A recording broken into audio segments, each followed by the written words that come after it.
I really loved Christopher Nolan's Oppenheimer movie, so I tried to recreate it using VFX. 4, 3, 2, 1. Oh, trust me, we'll come back to this in a moment, so stay tuned. I just want to give you an explanation first.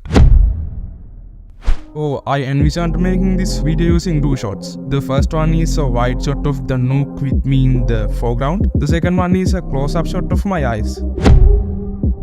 I placed my camera on a tripod and started acting in front of this white wall because it will help keep the rotoscope clean. After several takes, I got what I wanted. I used this image as my background. I duplicated this background layer and masked out this part, using it as the foreground after changing its position. Then I duplicated the background image several times and masked out some areas to create light interactions. And I downloaded this free Nuke Explosion asset from the internet. After rotoscoping my video, I placed it in our environment. Our video is ready, but something feels off. What is missing?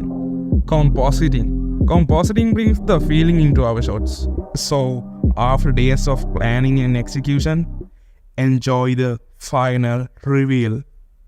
5, 4, 3, 2, 1.